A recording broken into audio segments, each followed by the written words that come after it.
first session was for us to understand the biblical mandate to equip, train, and empower leaders and releasing them to function in their divine destiny according to Ephesians chapter 4, verses 11 and 12.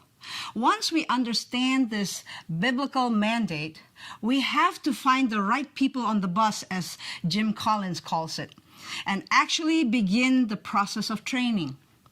Any of us who have tried to find people to fill a position, we know how frustrating and how difficult it can be, no matter how small or large your church is. We end up picking the same people to teach Sunday school class, to usher, to lead a department, or to be a small group leader. And although it is difficult to find new people, it is not impossible.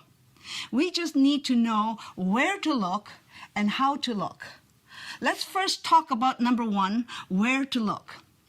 I want to suggest that leaders looking for people to participate in ministry fall into an all too common trap. It's what I call the Samuel trap. We all know the story, but I think there is benefit in reviewing the details. In 1 Samuel chapters 9 and 10, Saul is chosen as the first anointed king of Israel.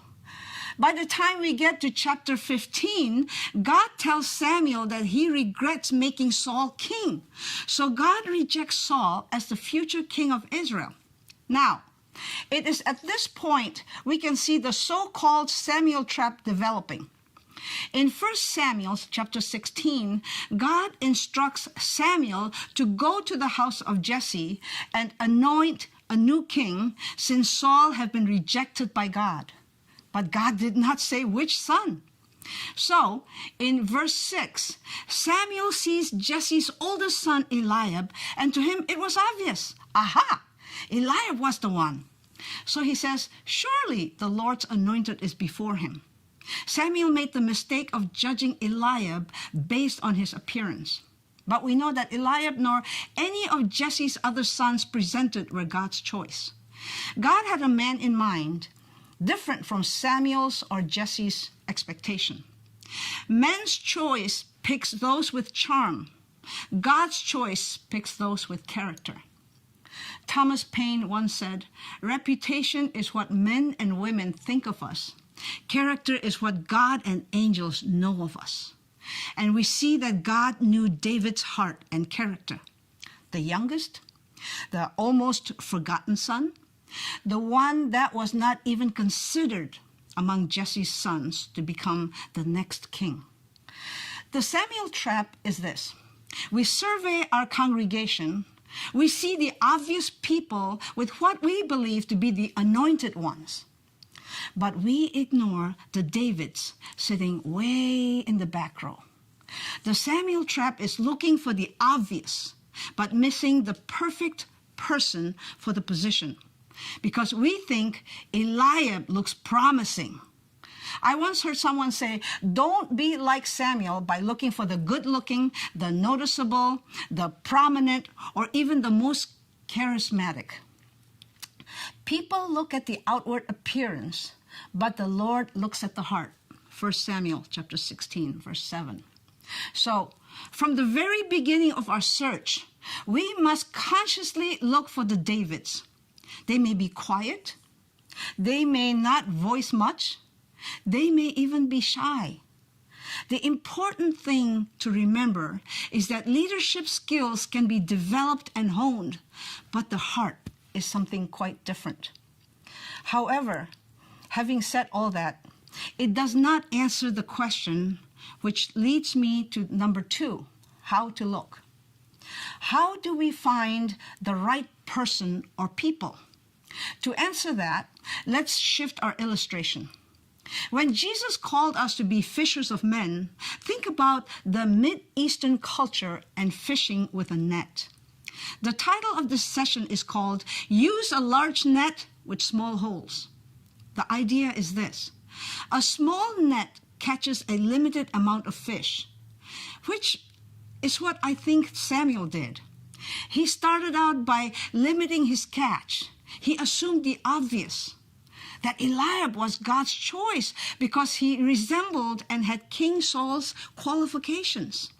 But not only should we use a large net, we need to make sure that that large net has small holes. Big holes catch only big fish, but small holes catch a greater variety, including what some might consider too small to keep. Keep in mind that at first, David was one of those small fish. If we are to train and empower and release the right people, we need to gather in the right people. And the only safe way to do that is to draw as many people as you can into your net before you start sifting. One of the best ways to get the right people is to start by, in my opinion, providing a group leadership development.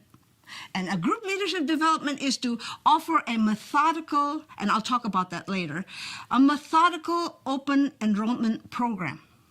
Open enrollment is exactly what it sounds like. We make the program accessible to anyone, no matter how long they have been in church. It's open to them. So, or we could even do this. Doesn't matter how long they have been a follower of Christ either. Or even if we think there are things in their life that may disqualify them from being a good character for empowerment. We simply can stand before our congregation or followers and say, I'm doing something different. I would like to give the opportunity for you to spend time with your leader so I can help you find your defined purpose in life.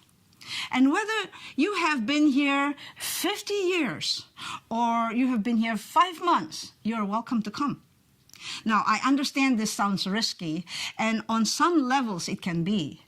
But if we don't want to miss any Davids who have potential, especially in a larger church when you don't know everyone personally, consciously or unconsciously, we pastors tend to overlook potential Davids, and we go looking straight for the ready, the proven, the obvious people. Tim Keller says, new leaders don't just magically appear. They must be identified and developed, and then we must systematically train them. I realize that I'm mixing illustrations here, but let's go back to David.